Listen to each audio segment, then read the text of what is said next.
네, 오늘 본문 말씀은 지난 1월 달에 우리 청소년부 친구들과 함께 나누었던 본문 말씀이기도 합니다. 현재 청소년부 친구들과 이제 요한복음 말씀을 큐티를 하고 또 주일마다 말씀을 나누고 있는데, 이 요한복음 말씀이 얼마나 큰 은혜가 되는지 모르겠습니다.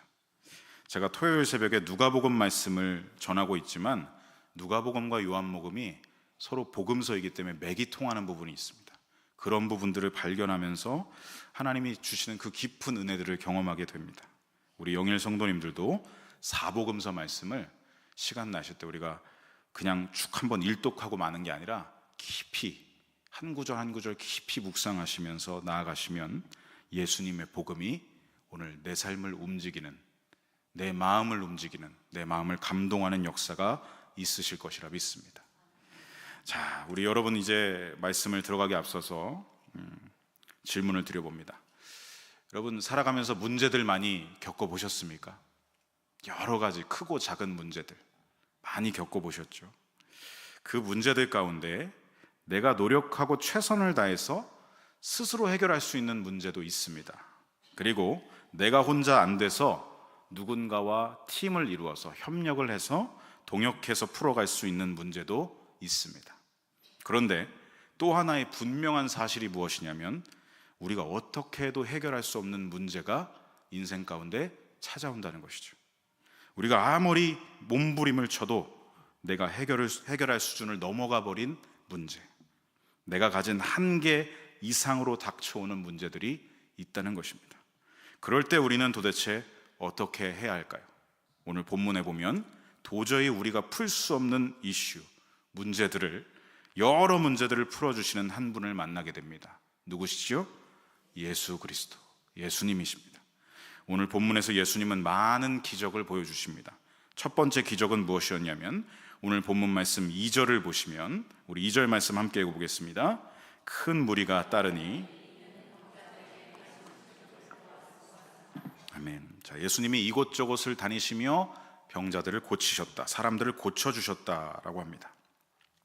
아팠던 환자들이 다 나아서 예수님을 따랐고, 또 옆에서 병이 고쳐지는 기적을 본 사람들이 따라갔고, 또 이것도 아니면 누군가를 통해서 예수님이 이런 기적을 보이셨다, 이 소문을 듣고 또 예수님을 따라서 큰 무리가 예수님을 따르게 되었다라는 것이죠. 그만큼 예수님의 능력은 이전까지 이런 분은 없었다 할 만큼 그 누구에게서도 경험해 보지 못한 신비한 능력을 갖고 계셨던 것입니다. 의사도 고치지 못하는 병을 고치시고 말끔하고 온전하게 회복시키셨기 때문이죠. 예수님은 어떻게 병을 고치셨습니까? 오직 말씀하심과 안수하심으로 고치셨습니다. 말씀과 손길로 고치셨다는 것이죠. 이게 왜 중요하냐면, 그분이 정말 이 땅에 오신 하나님이라는 것을 보여주기 때문입니다. 여러분, 하나님이 세상을 창조하실 때 말씀만으로 세상을 창조하셨고, 우리를 창조하실 때 흙으로 손수 빚으셔서 그 코에 생기를 불어넣으셔서 우리를 창조하셨습니다. 예수님도 지금 어떻게 회복시키고 계십니까? 말씀만으로, 손길만으로 우리의 모든 아픔과 질병을 회복시킨다는 것입니다.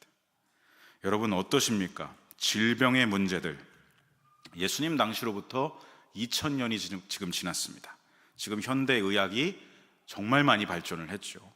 사진을 보시면 1928년에 이 영국의 생물학자 알렉산더 플레밍이라는 사람이 우연하게 이 페니실린이라는 항생제를 발견한 뒤로부터 우리 인류는 크고 작은 질병들을 하나 둘씩 정복해 오기 시작했습니다.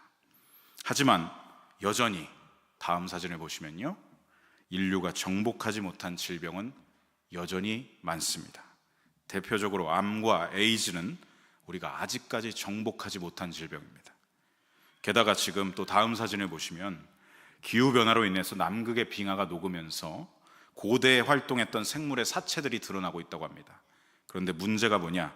그 사체에서 증식을 했던 바이러스들이 함께 깨어나면서 현 시대 가운데서도 돌아다니고 활동을 할 수가 있다라는 무서운 소식도 들려오고 있습니다. 그리고 여러분, 얼마 지나지 않았습니다. 코로나 바이러스로 인해서 지구 전체가 들썩들썩거리는 팬데믹에 빠졌었죠. 전 세계에 퍼진 코로나 바이러스의 모든 양을 다 모아보아도 여러분 한 주먹도 안 된다고 합니다.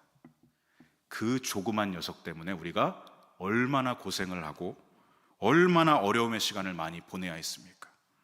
이쯤 되면 우리는 인정해야 합니다. 질병 앞에서 우리는 한없이 나약한 존재들이라는 것을요.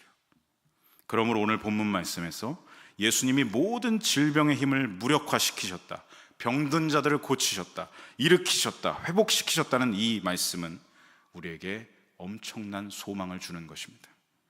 예수님은 우리가 풀 수 없는 질병의 문제를 풀어내실 정도가 아니라 완전히 말끔하게 그분의 손길과 말씀만으로 완전히 말끔하게 깨끗하게 하신다는 것이죠. 우리 아까 찬양팀과 마지막에 찬양했던 예수 이름 높이세, 찬양의 가사 어떤 것이 나옵니까? 모든 문제들 하나하나 죽음까지도 힘을 잃고, 누구 앞에서요? 생명의 근원 되신 예수 이름 앞에서 모든 권세들, 죽음의 권세까지도 힘을 잃고 굴복한다. 사랑하는 성도 여러분, 생명의 근원 되신 예수님께 믿음으로 뿌리를 내리시고 예수님께 언제나 딱 붙어 살아가시기를 간절히 소망하고 축복합니다. 우리는 질병의 이슈가 내게 찾아왔을 때 그때 어떻게 믿음으로 고백하는 사람들입니까? 이렇게 고백해야겠죠. 화면을 띄워주시면요, 예수님이 계셔서 참 든든합니다. 보험회사 든든하죠. 병원도 든든합니다. 의사 선생님들도 든든합니다. 그런데 우리 크리스천들의 가장 든든한 대상은 역시 누가 뭐래도 예수님밖에 없습니다. 제가 너무 보험회사 광고같이 얘기했습니까? 우리 옆에 분과 함께 믿음으로 고백하시겠습니다. 예수님이 계셔서 참 든든합니다. 네, 그러니 여러분 부담 없이 전화하십시오. 080-8282-3217 빨리빨리 3217 주님께 기도하면 영원한 생명을 누리게 되실 겁니다. 자, 두 번째, 예수님은 오늘 본문에서 또 어떤 기적을 보여주셨습니까? 우리 그림을 보시면요, 우리가 정말 잘 아는 오병이어의 기적을 베푸셨습니다. 너무나 소박한 어린아이의 작은 도시락이었습니다. 보리빵 5개와 물고기 2마리로 모여있던 성인 남자만 5,000명, 그러니까 남녀노소를 다 합하면 만여 명 정도가 되는 그 인원들을 다 배부르게 먹이고도, 충분하게 먹이고도 남았다. 이 기적을 베푸셨죠. 당시 상황을 잠시 살펴보면 해가 지면서 저녁이 되고 있었고 만여 명에 달하는 사람들의 배에서 꼬르륵 꼬르륵 굶주림의 소리가, 이 배고픔의 이슈가 발생했습니다. 그래서 예수님은 제자 빌립을 콕 집어서 이렇게 말씀을 하셨죠. 우리 5절 말씀 함께 읽어보겠습니다. 예수님께서 눈을 들어 빌립에게 이르시되 떡을 사서 이 사람들을 먹이겠느냐 하시니. 자, 예수님의 질문을 잘 보십시오. 노란색 글씨, 어디서, 우리가 어디서 떡을 구할까? 이게 질문의 핵심이었습니다. 그런데 빌립이 어떻게 반응했을까요? 7절을 잠깐 보시면 200데나리온의 떡이 부족합니다 라고 말합니다. 그는 예수님의 질문의 의도를 바꿔버렸어요. 어디서 구해올 거야? 라는 질문을 재빨리 돈의 개념으로 바꾸고 있습니다. 그래서 이걸 보면 우리 이렇게 생각하실 수 있어요. 빌립을 향해 혀를 차면서 제자라는 인간이 돈만 생각한다고 손가락질을 할 수가 있습니다. 하지만 여러분 잘 생각해 보십시오. 이건 빌립만의 계산법이 아니라 오늘날에도 인생에 우리가 여러 이슈와 문제들을 만날 때 우리가 하는 계산법이기도 합니다. 문제가 닥치면 이거 어떻게 해결하지? 돈 걱정하죠. 곧바로 돈 문제로 전환해 버립니다. 분명히 예수님은 어디서 해결할 거냐고 물으셨는데 우리는 어떻게 해결할지 머리를 굴리고 계산하는 걸로 넘어가 버린다는 거죠. 예수님이 어디서 구할 거냐, 이 질문을 하신 의도는 무엇일까요? 무엇이겠습니까? 너희들 이 문제 어디서 해결할래? 너희들 이 문제 어디서 해결할 거야? 내가 너희들 앞에 있잖아. 이 의도로 말씀하신 것입니다. 빌립아, 어딜 보고 있어? 나를 보라고. 왜 갑자기 돈으로 넘어가? 내가 너희들 앞에 있잖아. 이 문제를 너희들 어디 가서 해결할 거야? 내가 여기 있어. 이 질문을 통해 예수님만이 이 문제를 해결하실 수 있다는 것을 말씀하신 것이죠. 빌립에게 원하셨던 대답은 이 대답이었던 것입니다. 사랑하는 성도 여러분, 우리 크리스천들은 돈을 모든 이슈와 문제의 근원으로, 돈이 있으면 해결된다는 사고방식으로 살아가서는 안 됩니다. 돈으로 해결할 수 없는 문제, 이 세상에 너무나 많습니다. 우리가 반드시 기억해야 할 것은 예수님이 하신 질문의 이 의도처럼 모든 문제 해결의 근원은 오직 예수님뿐이라는 것, 우리 신앙의 본질을 결코 놓쳐서는 안 될 것입니다. 이어서 예수님은 또 다른 제자를 콕 집어 얘기하십니다. 콕 집어서 이제 마주하셨습니다. 안드레를 통해서 이 한 남자아이가 가져왔던 도시락, 보리빵 5개와 물고기 2마리를 받게 되셨죠. 그리고 예수님이 어떻게 행동을 하시는지를 주목해 봐야 되는데요, 우리 11절 말씀 함께 읽어보겠습니다. 예수님께서 떡을 가져 물고기도 그렇게 그들의 원대로 주시니라. 아멘. 예수님은 그 작은 남자아이의 소박한 도시락을 들고 제일 먼저 축사하셨다. 축사가 무엇입니까? 감사기도입니다. 감사하셨다는 것입니다. 예수님은 그렇게나 작고 초라하고 소박한 것에도 하나님 아버지께 감사를 드리셨습니다. 왜냐하면 이것도 하나님이 주신 것이니까, 내게 허락하신 것이니까. 그런데 이 직전에 제자 안드레는 이 작은 도시락을 예수님께 드리면서 어떻게 말했는 줄 아십니까? 우리 9절을 함께 읽어보겠습니다. 여기 하나의 아이가 있어 보리떡 5개와 물고기 2마리를 가지고 있나이다. 그러나 그것이 이 많은 사람에게 얼마나 되겠사옵니까? 고작 이거 가지고 라는 반응이죠. 이 적은 걸 가지고 있다 한들 무슨 소용이 있겠습니까, 주님? 이라고 하는 겁니다. 지극히 현실적인 말이죠. 현실적인 말 필요합니다. 그러나 크리스천은 현실적인 말만 가지고 사는 사람들이 아니죠. 예수님은 다르셨습니다. 예수님은 이것마저도 주신 하나님께 감사를 드리셨습니다.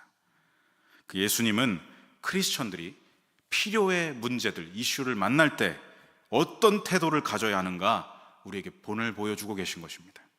적은 것에도 감사하라. 이거 가지고는 안 될 것 같은데요? 가 아니라, 현실적인 판단이 아니라 감사하라. 예수님이 아버지께 고백하고 있는 이 감사에는 진지함과 진실함이 담겨 있었습니다. 왜냐하면 황무지 그 들판에서 먹을 것을 주셨다는 것, 이것마저도 우리에게 주셨다는 것에 대한 진심으로 드리는 감사였기 때문이죠. 크리스천은 아무리 사소하고 작은 것이라도 그것은 하나님께 드리는 감사의 이유가 되어야 합니다. 우리는 평범한 하루를 살더라도, 작고 소박한 하루를 살더라도 거기에 담겨있는 주님의 은혜를 알고 감격하며 늘 감사를 고백해야 할 줄로 믿습니다. 우리가 감사를 고백하면 하나님은 어떻게 일하십니까? 우리 11절로 13절까지 말씀 함께 읽어보겠습니다. 예수님께서 떡을 가져 축사하신 후에 앉아있는 자들에게 나눠주시고 물고기도 그렇게 그들의 원대로 주시니라. 그들이 배부른 후에 예수님께서 제자들에게 이르시되 남은 조각을 거두고 버리는 것이 없게 하라 하시므로 이에 거두니 보리떡 5개로 먹고 남은 조각이 12바구니에 찼더라. 찼더라라는 말에 저는 주목을 하게 됩니다. 우리가 적은 것에도, 사소하고 소박하고 평범한 것에도 감사를 고백하면 주님이 채우시고 주님이 일하십니다.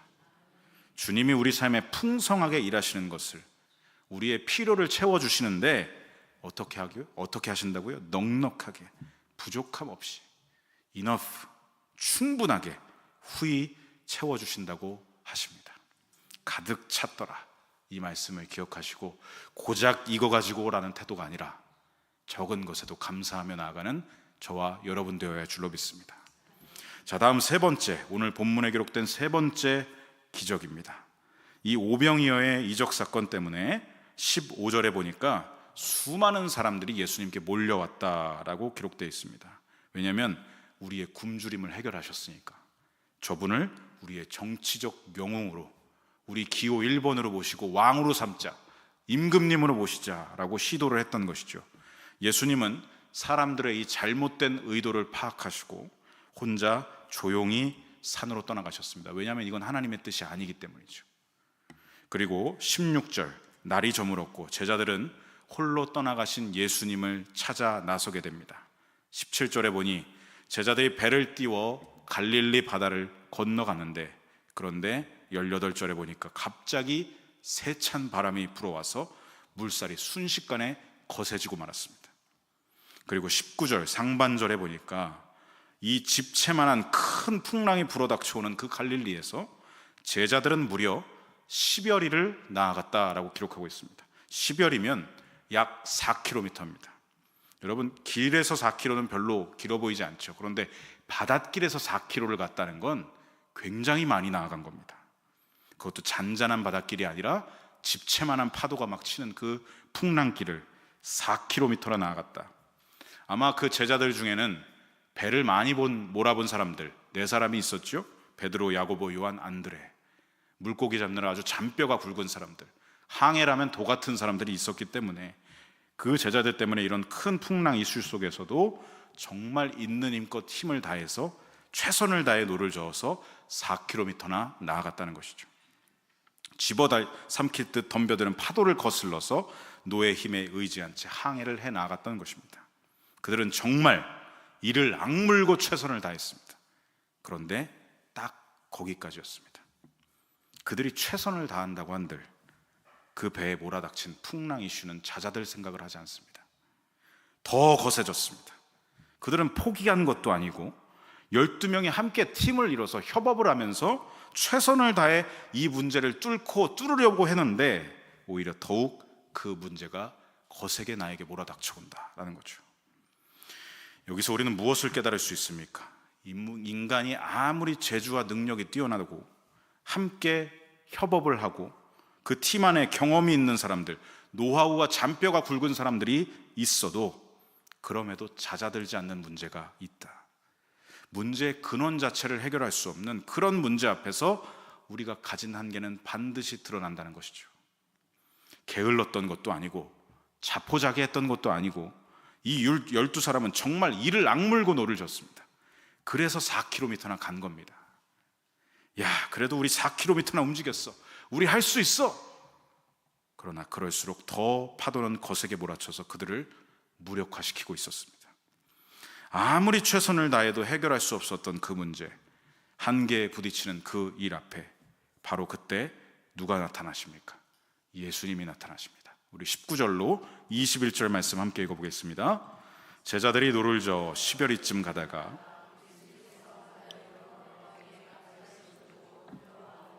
이르시되 내니 두려워하지 말라 하신대 이에 기뻐서 배로 영접하니 배는 곧 그들이 가려던 땅에 이르렀더라. 지쳐서 진이 다 빠져있는 그들 앞에 예수님이 나타나셨습니다. 예수님께서 그 성난 파도 위를 걸어오고 계셨습니다. 제자들은 귀신인 줄 알고 두려워했지만 예수님은 선포하셨습니다. 나야, 두려워하지 마라. 그들에게 샬롬을 선포하셨습니다. 제자들은 기뻐서 예수님을 배 안으로 영접하여 모셔드렸습니다. 그러자 그 거센 풍랑 이슈가, 우리가 아무리 노력해도 잦아들지 않았던 그 풍랑이 언제 그랬냐는 듯 거짓말같이 고요해지고 잠잠해졌습니다. 예수님이 두려워하지 말라 하신 대로 예수님이 그들의 배에 올라타셨을 때 그들의 배에 진정한 샬롬이 찾아온 것입니다. 우리가 아무리 최선을 다해도 해결되지 않는 문제, 그런 우리 인생의 배에 예수님이 오시면 그 문제의 근원이 해결된다는 것을 보여주고 계십니다. 성도 여러분, 이처럼 우리 인생의 모든 문제들은 생로병사와 생사화복의 문제이기 때문에 우리로서는 사실 해결하기 힘들거나 어렵거나 사람들이 아무리 함께 모여 협업을 하고 발버둥을 쳐도 해결 불가능한 문제들이 있다는 것을 우리는 인정해야 합니다. 인정하는 것부터가 믿음의 시작입니다.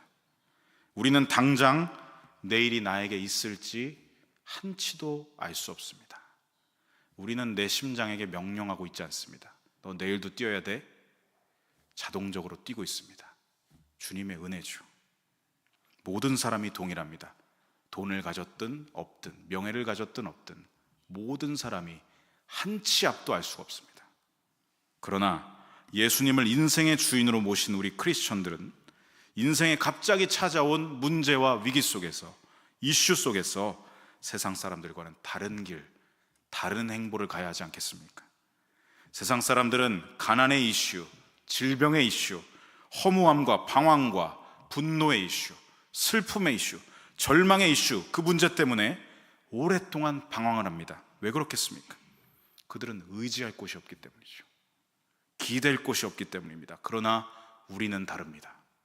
우리는 문제와 위기를 만났을 때 의지할 분이 계시고, 신뢰할 분이 계시고, 기댈 분이 계십니다. 세상 사람들은 자기 힘과 평판과 자기 백그라운드와 스펙과 인맥을 의지하지만 우리는 무엇을 의지합니까? 유일한 우리의 구주 예수님을 믿음으로 내 인생을 맡기고 의지하며 살아가는 사람들입니다. 여러분, 우리 삶 가운데 있는 기적이 무엇일까요? 우리 삶 가운데 있는 기적, 일상을 큰 문제 없이, 이슈 없이 잔잔하게 살아가는 것, 일상의 기적이라고 할 수가 있습니다. 자, 그런데 그보다 더 큰 기적이 있습니다. 인생 가운데 이슈가 찾아오지 않을 수가 없죠. 인생 가운데 우리가 이슈를 만났을 때 우리가 그때마다 의지하고 신뢰하고 믿음으로 기댈 분이 계시다는 것이 더 큰 기적입니다. 저와 저희 가정은 지난 1월에 의지할 하나님이 계시다는 이 기적을 경험했습니다. 요즘 호흡기 질환이 굉장히 심각하죠. 많은 분들이 호흡기 질환을 앓고 있습니다. 지난 1월 중순에 저희 둘째 아들 하온이에게도 독감과 마이코플라즈마 폐렴이 찾아왔습니다. 근데 저는 그런 병이 있는 것도 처음 알았어요. 마이코플라즈마 폐렴. 근데 하온이는 그거보다 더 다른 마이코플라즈마의 내성이 생긴 폐렴이 왔습니다. 그러니까 원래 기존에 쓰던 약에 듣지를 않는 거예요. 열이 계속 떨어지지 않는 겁니다. 그런데 더 큰 이슈가 발생했습니다. 혈소판 감소증, 혈액 안에 혈소판 수치가 일반적으로 15만에서 45만 정도가 정상적인 수치인데 하온이 혈소판 수치가 5천까지 내려갔다는 거죠. 급성으로 너무나 많이 줄어들었다라는 진단이었습니다. 의사 선생님들은 항상 최악의 경우를 말씀하실 수밖에 없기 때문에 이해는 합니다만, 만에 하나 그 소아급성 백혈병도 의심해 봐야 한다는 말은 부모의 가슴에 어떻게 다가오겠습니까? 소아급성 백혈병, 생각하지도 못했던 그 진단을 들은 아내에게 전화가 왔습니다. 제가 여보세요 하자마자 저희 아내가 울음을 터뜨렸습니다. 그리고 그런 진단이 나왔다고 알려주었죠. 청천벽력 같았습니다. 아무리 만약과 최악을 말씀하셨지만 급성 백혈병이라고, 그 말을 듣는 순간부터 제 안에 큰 불안과 두려움과 염려가 차오르기 시작했습니다. 내 아들 하온이가 설마, 아니겠지, 아닐 거야. 그게 1월 중순, 1월 14일 화요일이었는데요.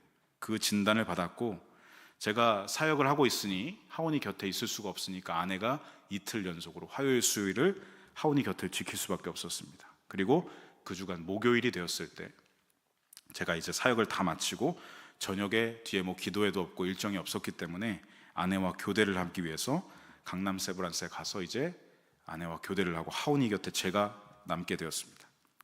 갔는데 처음 하온이를 보니까 혈소판 수치가 너무 떨어져 있으니까 상처가 나면 안 되잖아요. 응고가 안 되니까. 멍이 들어도 안 되잖아요. 그래서 하온이가 누워있는 그 큰 침대 주변을 다 파란색 병원 담요로 다 둘러놨더라고요. 그걸 보는데 야, 혈소판 수치 그게 확 와닿는 거예요. 5천으로 떨어졌다는 게 정말 이게 무슨 일인가. 저희 아들 아시지만 계속 뛰어다니는 거 아시죠? 그렇게 건강하던 애가 힘없이 쭉 늘어져서 몇 킬로가 다 빠져가지고 몸에 링겔을 여러 개 꽂고 있고, 이게 실패해갖고 막 멍이 들어있고, 심박수 체크기 소리는 막 올라가고 있고, 산소 포화도 체크를 막 계속 되고 있고, 침대 전체가 담요로 둘러싸여 있고, 이 광경을 보니까 제가 말이 나오질 않았습니다. 그렇게 밤에 하온이 침대 옆 그 간이 침대에 제가 앉아 있었는데 하온이가 열도 나고 또 해열제가 몸에 안 맞았는지 몸에 막 알러지들이 올라오기 시작했어요. 빨간 알러지들이. 그래서 하온이가 잠을 못 자고 막 뒤척였습니다. 저도 그걸 보고 있다가 잠깐 걸터 앉았는데 하온이가 저를 빼꼼 바라보면서 이렇게 손을 뻗더라고요. 제가 그 손을 잡았습니다. 너무 따뜻한데 제가 순간 드는 생각이 뭐냐면 내가 이 손을 더 못 잡으면 어떻게 될까? 내가 이 손을 못 잡는 순간이 오면 내가 어떻게 될까? 주체할 수 없어서 눈물이 막 터져 나왔습니다. 그리고 눈물로만 멈추지 않고 기도했습니다. 저 목사잖아요. 목사 아빠가 해줄 수 있는 건 기도밖에 없었어요. 그리고 제가 그 순간에 붙잡을 수 있는 건 하나님밖에 없었습니다. 하나님, 하온이에게 맡기신 사명이 있으실 거라 저는 믿고 있습니다. 그래서 이 땅에 저희 가정에 하온이를 보내주신 거라고 믿습니다. 하나님 제발요. 아니지요. 그 병 아니죠. 제가 할 수 있는 게 아무것도 없습니다. 오직 하나님만 붙잡습니다. 하나님 손만 의지합니다. 그렇게 그 밤을 하온이와 함께 기도하면서 지내고 다음날 금요일이 되었습니다. 사역을 위해서 이제 교회에 왔습니다. 담임 목사님이 이제 금요심야 이제 말씀 주제를 주셔서 그 주제에 맞춰서 찬양 콘티를 짜는데 그때 주셨던 말씀이 이사야 말씀, 환난 중에 이사야가 드린 기도였습니다. 첫 번째, 환난 중에 하나님의 은혜를 베풀어 주십시오. 두 번째, 평안을 주십시오. 세 번째, 여호와를 경외하는 것이 보배임을 기도합니다. 네 번째, 하나님이 우리를 구원해 주실 것임을 기도합니다. 다섯 번째, 그 병에서 고쳐주심을 기도합니다. 그 이사야를 보게 하셨습니다. 그 말씀에 맞춰서 찬양 콘티를 짜는데 시간이 오래 걸리지 않았습니다. 바로 곡을 주시더라고요. 평안을 너에게 주노라. 주품에 아무것도 두려워하지 말라. 그리고 그 금요 예배 시간이 돼서 찬양 인도를 하면서 그 고백들을 불러가는데 마지막 곡 아무것도 두려워 말라에서 그 고백을 계속 드리는데 제 안에 아멘, 아멘, 아멘이 터져났습니다. 아무것도 두려워 말라. 주 너의 하나님이 지켜주시네. 놀라지 마라. 겁내지 마라. 주님 나를 지켜주시네. 그 찬양의 가사가 제게 주시는 레마의 말씀이 되었습니다. 계속 아멘을 외치다 보니까 눈물이 막 터지더라고요. 그리고 예배 시간에 주시는 말씀, 목사님을 통해서 주신 말씀을 저에게 주신 말씀, 우리 가정에 주신 말씀으로 제가 아멘으로 받았습니다. 예배를 마치고 할인이밖에 없었어요. 그는 이제 아내가 하온이에게 가 있었으니까 할인이하고 둘이 손 붙잡고 기도를 하는데 할인이가 울더라고요. 할인이가 그러더라고요. 다 기도 시간 끝나고 집에 가는데 아빠 이렇게 눈물이 나면서 기도한 건 처음이야.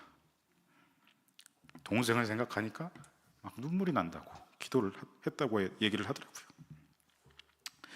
할인이의 그 말을 들으면서 집으로 가는데 제 마음에 이상하게 평온한 마음이 찾아왔습니다. 제 마음이 고요하고 평온해졌습니다. 그 염려가 다 사라져버리고 제가 아까 했던 그 고백, 하나님 너무 든든합니다. 하나님이 나에게 말씀해 주셨으니까, 지켜주신다고 나에게 말씀하셨으니까 제가 너무나 든든합니다. 그리고 다음날 토요일 오전이 되었습니다. 하온이의 혈소판 검사 결과가 나왔습니다. 혈소판 수치가 다시 정상으로 돌아왔으니 점심 전에 퇴원해도 됩니다. 정말로 하나님이 지켜주셨습니다. 다만 의사 선생님이 혹시 모르니까 강남 세브란스 말고 신촌 세브란스에 한번 예약을 해서 소아 안병동에 가서 정밀 검사, 정밀 추적 검사를 해보는 게 좋겠다라고 하셔서 지난 2월 3일에 예약을 해서 다녀왔습니다. 이미 일으켜주시고 지켜주신 그 믿음이 있어서 담대하게 갔는데 막상 가니까 또 소아 안병동이거든요. 그러니까 또 막 염려가 오는 거예요. 혹시나. 자, 그런데 어떻게 됐을까요? 혈소판 수치가 43만이 나왔습니다. 매우 정상이라는 소견을 말씀하셨습니다. 그 의사 선생님이 그 43만이라는 말을 뱉으시자마자 제 안에 하나님이 지켜주셨습니다. 그 의사 선생님이 막 결과를 막 얘기하시는데 안 들리는 거예요. 이건 하나님이 하셨다고밖에 고백할 수밖에 없겠더라고요. 제 마음 안에 그 확신, 약속하신 말씀이 있었으니까 하나님이 지키셨습니다라고 밖에 고백할 수가 없었던 것입니다. 사랑하는 성도 여러분, 삶에 찾아오고 있는, 우리가 마주하고 있는 이슈들, 여러 문제들을 만났을 때 우리는요, 물음표로만 반응하면 안 됩니다. 왜 나에게 이런 문제를? 처음엔 이렇게 반응할 수 있습니다. 물음표로. 그런데 이 물음표를요, 우리는 어디까지 끌고 나가야 되냐면 느낌표로 끌고 나가야 됩니다. 우리는 이렇게 나아가야죠. 아, 지금이 바로 내 삶을 주님께 맡길 때구나. 내가 해결할 수가 없어서 주님께 맡길 때구나. 우리가 느낌표로 나아가면요, 우리의 삶을 그분에게 믿음으로 맡길 때, 느낌표로 나아가면 하나님도 우리 삶에 느낌표로 일하여 주십니다. 첫 번째, 그분은 우리의 아픔을 회복시키시고, 두 번째, 우리의 부족한 필요를 충분하게 채워주시며, 세 번째, 우리 인생의 배에 함께 올라오셔서 내가 최선을 다해서 해결할 수도 없는 그 모든 이슈들, 내가 몸부림을 쳐도 어떻게 할 수가 없었던 그 이슈들, 죽음까지도, 사망의 권세도 그분 앞에선 힘을 잃는다. 우리를 올가매고 있는 모든 문제들을 주님이 잠잠하게 하십니다. 예수님은 우리 구주, 우리를 구원하실 뿐만 아니라 우리 인생의 주관자가 되시기 때문입니다. 우리 크리스천들의 가장 큰 기적은 무엇이겠습니까? 아까도 질문 드렸지만 이제는 이렇게 말할 수 있겠습니다. 우리 크리스천들의 가장 큰 기적은 내가 예수님을 믿고 하나님의 자녀가 되었다는 것, 그리고 예수님의 부활 생명의 권세를 믿음으로 나아가는 모든 자들에게 후히 주신다는 것, 내가 오늘 붙잡고 내가 오늘 의지하고 나를 지켜주시는 능력의 아버지가 계시다는 것, 그래서 오늘 내 삶이 망해가는 나라가 아니라 하나님 나라가 되게 하신다는 것, 이것이 우리의 가장 큰 기적입니다. 그러므로 여러분, 언제나 주님 손 놓지 마시고 끝까지 그분 손을 붙잡고, 어떤 이슈 앞에서도 그분을 붙잡고 인내하며 붙잡고, 주님이 내 인생을 주관하시는 것이 가장 큰 복입니다 라고 고백하는 저와 여러분이 되시길 간절히 소망하고 축복합니다.